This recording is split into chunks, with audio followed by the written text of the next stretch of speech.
presentación de Miguel, que es la última de esta vez.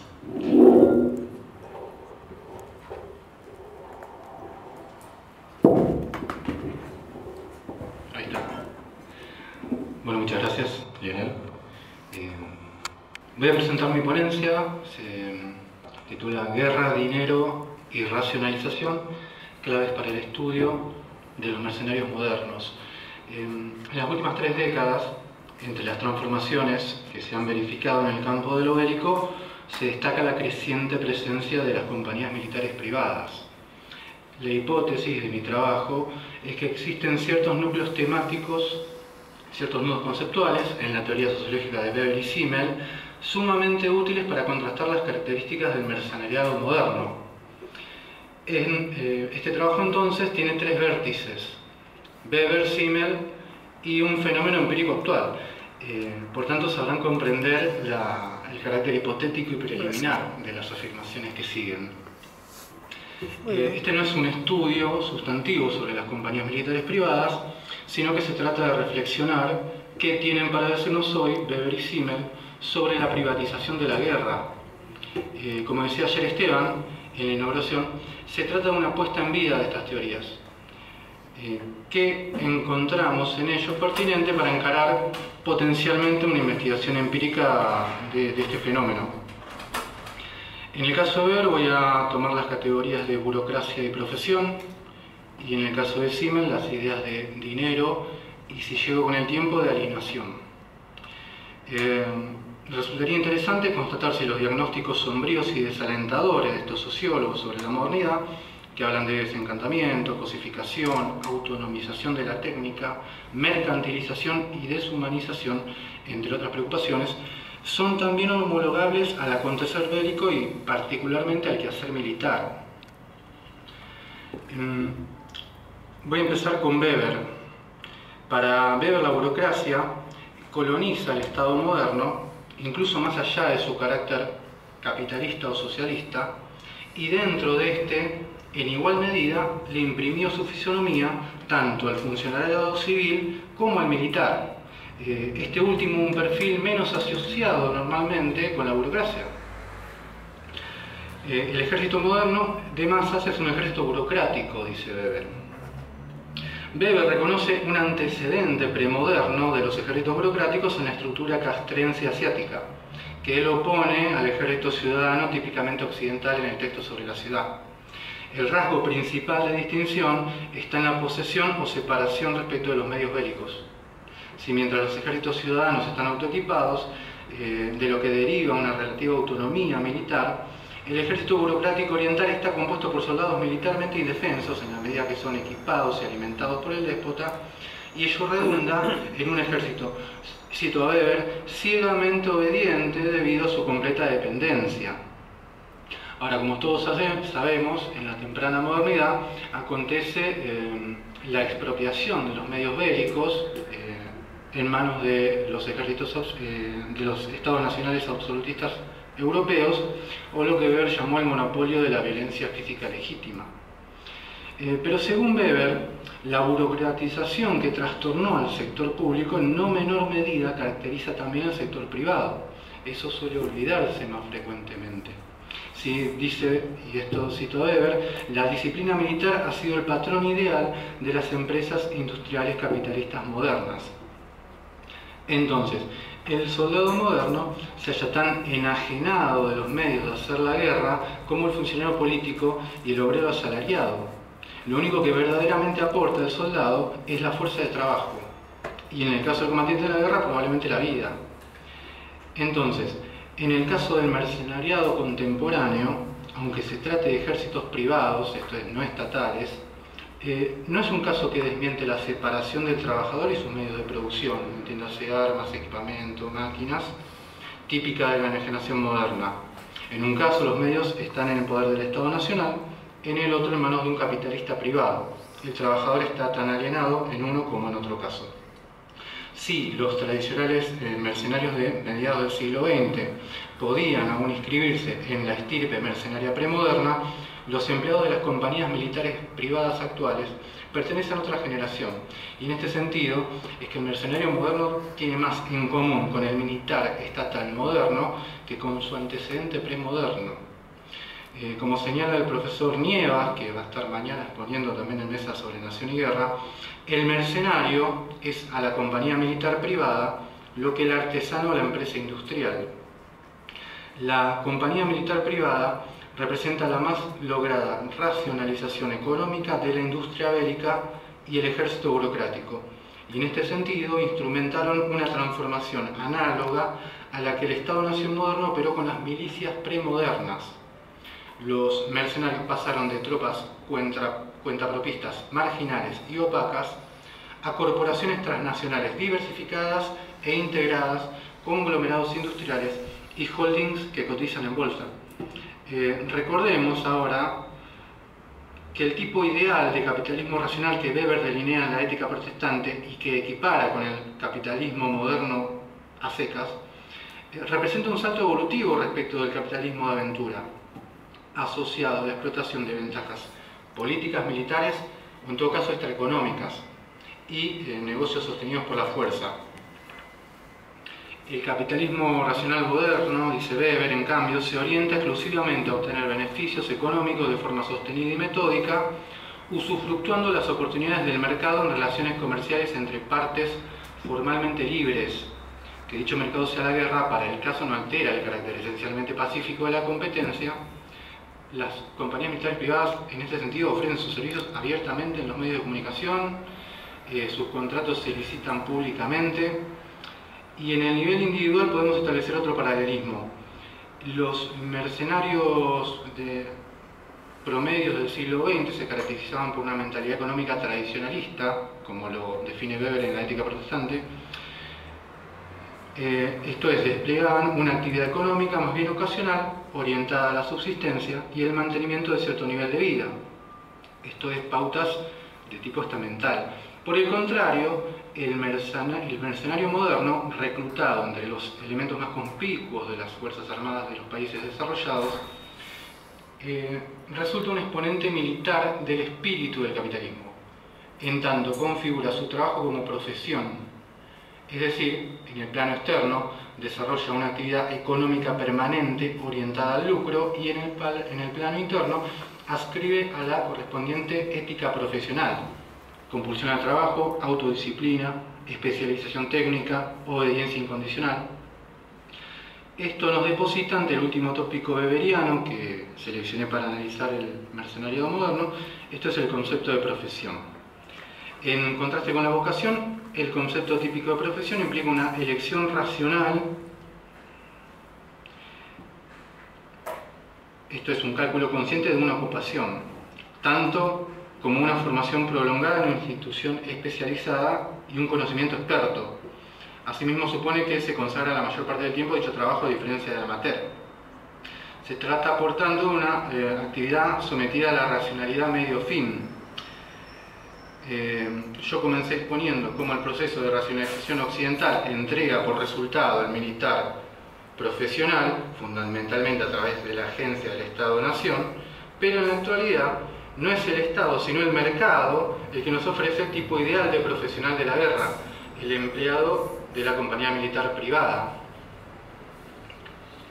Las compañías militares privadas actuales funcionan a partir de la evaluación de costos-beneficios, sopesando medios, fines y consecuencias, conforme a la pura racionalidad instrumental. En cuanto una operación deja de ser rentable, la abandonan sin más. Operan racionalmente, tanto a nivel empresa como a nivel empleado, sin excepción de personas. Hoy trabajan para los imperialistas, mañana para los insurgentes, y si más frecuentemente se cuentan del lado de los primeros, no es por simpatía personal, es por una estricta obediencia a la lógica del capital, el poder impersonal por antonomasia. En este aspecto, la burocracia privada aventaja, entre comillas, a la burocracia pública, que por estar configurada como Estado-Nación conlleva un componente irracional, el nacionalismo, y que le insufla un elemento afectivo y valorativo que la aproxima a la vocación. Y acá, una nota al pie, a lo mejor en esto radica la superioridad, ahora sí, del Estado-Nación en materia bélica. Representa el más logrado equilibrio entre profesionalización técnica e implicación vocacional de sus tropas. Termino con Weber. El principio de la actuación del militar profesional y la base de su honor como tal está en llevar a cabo su tarea de manera imparcial, sin odio ni simpatía. Esto significa hacer a un lado la propia opinión, cargando la responsabilidad sobre la autoridad jerárquica y ejecutar sus órdenes con abnegación y disciplina. Este es un requisito indispensable para el sano funcionamiento del ejército, pero puede deslizarse fácil y peligrosamente hacia la inhumanidad. Se trata de lo que Enzo Traverso bautizó como violencia fría, la capacidad de operar verdaderas masacres de manera desapasionada, mecánica y aséptica, como la de arrojar bombas desde un avión o redactar listas negras en una oficina. Sin ir más lejos, en Argentina hemos conocido el resultado perverso de esta desresponsabilización del miembro del ejército burocrático bajo su forma más cruda y nefasta, la noción y la ley de obediencia debida. Ya advertía Weber que la total dependencia del soldado moderno, lo mismo que todo aparato sometido a jefatura, degenera en la obediencia ciega, el vaciamiento espiritual, la cosificación y la proletarización intelectual en beneficio de la disciplina.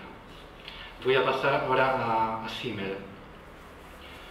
El dinero, en tanto modalidad privilegiada de los intercambios sociales, imprime su carácter en los sujetos modernos, sobre todo en aquellas profesiones sin otro contenido sustantivo más que la búsqueda de ganar dinero. Como dice Esteban en un trabajo, es un tipo que adquiere su mayor vigencia en el actual capitalismo neoliberal. Lo que voy a hacer ahora es trazar unas homologías estructurales entre el dinero y los mercenarios modernos. Uno de los rasgos que define al dinero es su carácter instrumental. Dice Simmel, el dinero es la forma más pura de instrumento, un instrumento ilimitado, múltiple y de largo alcance.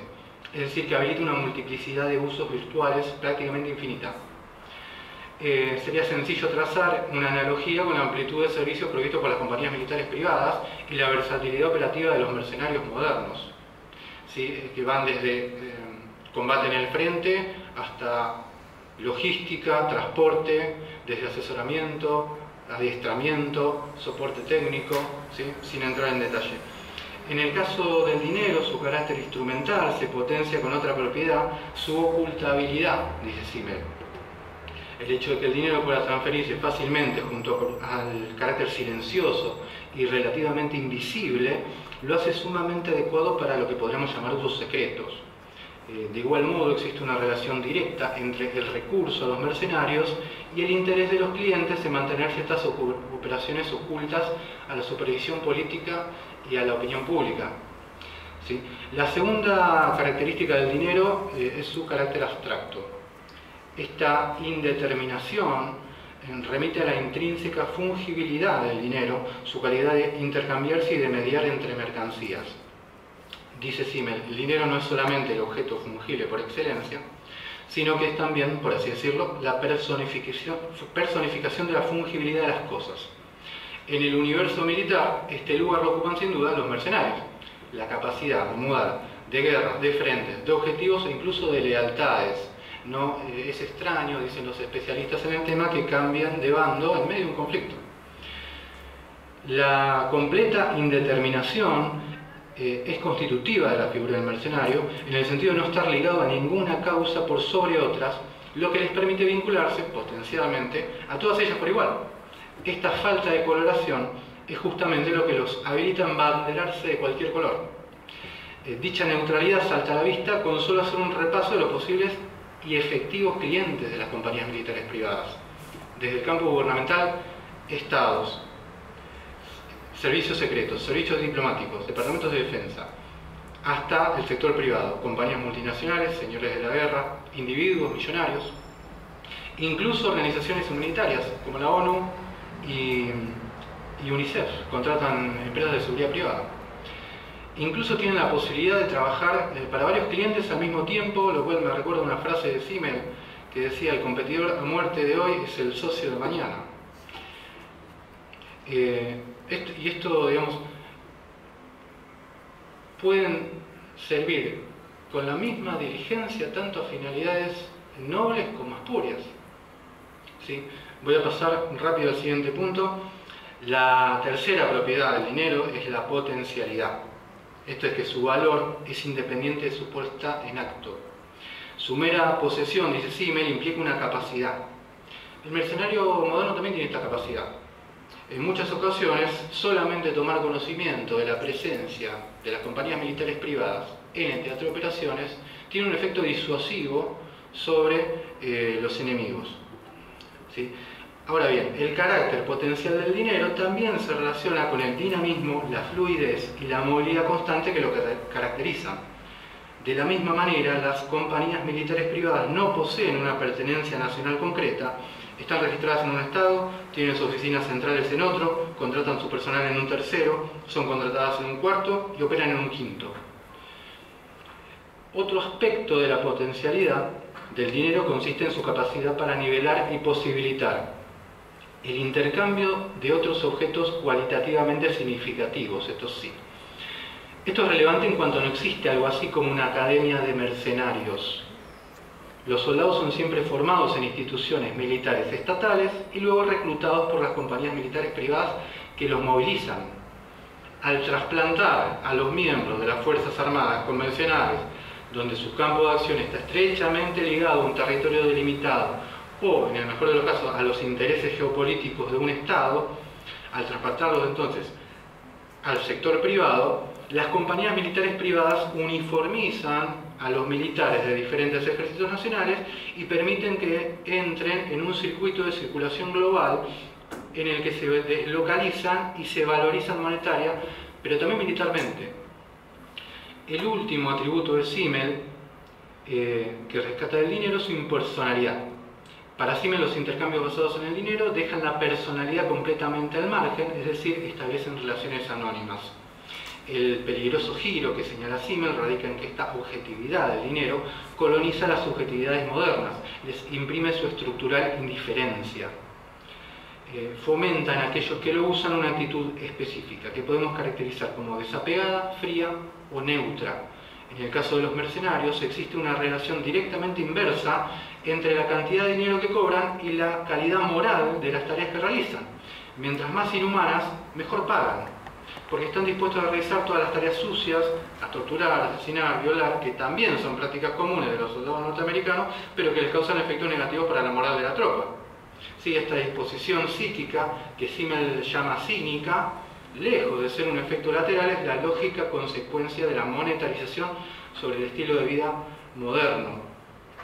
Acá voy a tratar de adelantar qué consecuencias tiene la monetarización sobre la subjetividad de los sujetos modernos. ¿Sí? Dice Simmel que la individualidad está siendo fagocitada por la faceta social del individuo en una sociedad en la que la economía sobredetermina la faceta social. ¿Sí? Y acá los mercenarios, digamos, son muy ilustrativos. Dentro del campo militar, ellos son más un productor, un comprador, un vendedor, un trabajador, que un individuo distintivo, que un combatiente, como aquel que tiene lealtades políticas, ideológicas, religiosas o simplemente un militar con pertenencia nacional. ¿Sí? Y acá quiero confesar cómo se me ocurre esta ponencia, y es a partir de una frase de Thomas Mann en La montaña mágica, donde el protagonista, Hans Karstorp, hablando con su instructor, le dice: el trabajo del Estado militar, el servicio militar, se hace sin ningún objetivo de ganancia y no tiene ninguna relación con el sistema económico de la sociedad. A lo que su instructor, el italiano Settembrini, lo amonesta, le dice: la vida militar es moralmente indiscutible porque es formalmente pura, sin contenido propio. El tipo de soldado propiamente dicho es el mercenario que se engancha a favor de una determinada causa. ¿Sí? Linkeándolo con Simmel, entonces, el mercenario moderno de la compañía militar privada es la forma, concepto simmeliano, en que se objetivó el profesional de la guerra, forma sociocultural que responde a la etapa neoliberal del capitalismo, como lo fue previamente el soldado ciudadano del ejército burocrático, en el pasado el caballero de la nobleza guerrera, el mercenario premoderno de la compañía libre o el hoplita de la antigua polis griega.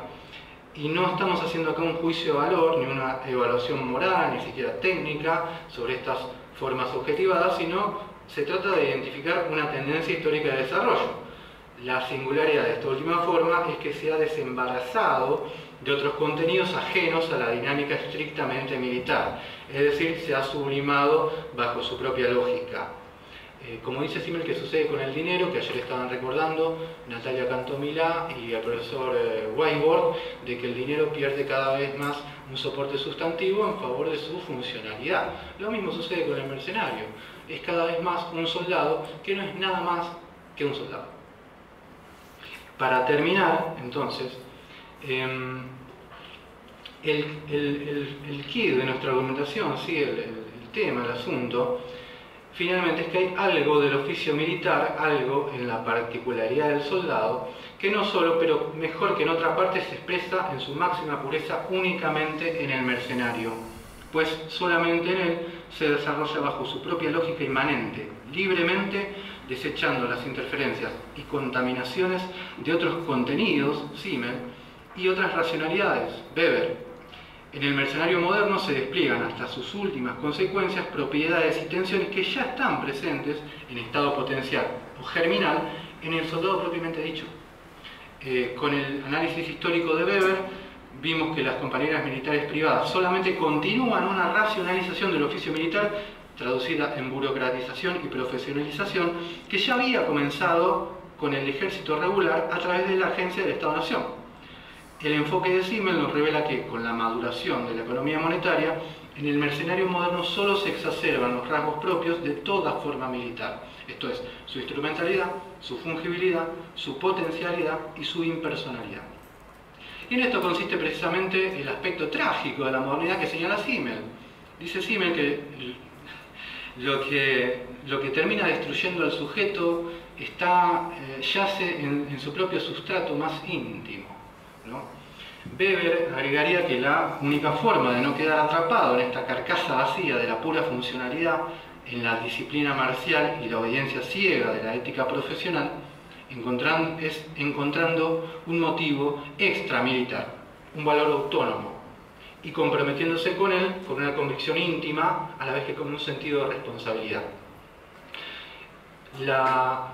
Acá lo cito al profesor Weiss, acá presente, la auténtica esencia de la personalidad se expresa en la devoción responsable del individuo a una causa. Esta debe ser arraigada en los valores últimos del individuo, es decir, en los términos de Weber, en los propios dioses y demonios. Y acá entiendo, es el mensaje que está encriptado en otro pasaje de la novela de Thomas Mann, con el que finalizo, donde el primo del protagonista, teniente prusiano, le dice: lo importante no son las opiniones que uno tiene, sino el que se sepa que uno es valiente. Lo mejor es no tener opinión y cumplir con las obligaciones. A lo que el protagonista le responde: tú puedes hablar así porque eres un mercenario y llevas una existencia puramente formalista. Yo en cambio soy un civil, yo soy responsable. Muchas gracias.